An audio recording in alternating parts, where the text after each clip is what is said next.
આસામમાં બુધવારે સવારે એક મોટો અકસ્માત થયો હતો। બસ અને ટ્રક વચ્ચેની અથડામણમાં 14 લોકોના મોત થયા હતા, જ્યારે 27 લોકો ઘાયલ હતા। આ ભયાનક માર્ગ પર અકસ્માત સવારે 5 વાગે થયો હતો। પોલીસે જણાવ્યું કે બસ અટખેલિયાથી બાલીજાન જઈ રહી હતી ત્યારે કોલસાથી ભરેલ ટ્રક સાથે અથડાઈ હતી। પોલીસે જણાવ્યું કે બસમાં 45 મુસાફરો સવાર હતા। પોલીસે આ અંગે જણાવ્યું હતું કે 45 મુસાફરોને લઈને બસ લગભગ 3 વાગે પિકનિક માટે નીકળી હતી। બસ ગંતવ્ય સ્થાને પહોંચતા થોડા સમય પહેલા જ અકસ્માતની ભોગ બની હતી। માર્ગરીટા તરફથી કોલસા ભરેલી ટ્રક આવી રહી હતી, ત્યારબાદ બંને વચ્ચે જોરદાર અથડામણ થઈ હતી। પોલીસે જણાવ્યું હતું કે આ અકસ્માતમાં 14 લોકોના ઘટના સ્થળે જ મોત થયા હતા। મૃતદેહોને પોસ્ટમોર્ટમ માટે મોકલી દેવામાં આવ્યા છે। તમામ ઘાયલોને જોરાહટ મેડિકલ કોલેજમાં દાખલ કરવામાં આવ્યા છે।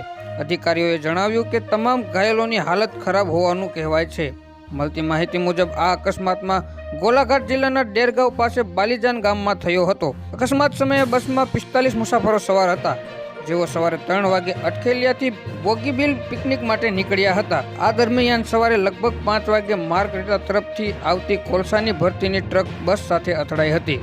દુર્ઘટના બાદ રેસ્ક્યુ ટીમ ઘટના સ્થળે પહોંચી અને ઘાયલોને જીએમસીએચ લઈ ગયા હતા, જેમાંથી ઘણા મુસાફરોની હાલત નાજુક છે। પળે પળની અપડેટ મેળવવા માટે અમારી ચેનલને લાઇક કરો, સબસ્ક્રાઇબ કરો અને બાજુનું આપેલ બેલ આઇકન પ્રેસ કરો, જેથી કરીને અમારા હરેક વિડીયોની નોટિફિકેશન તમને મળતી રહે।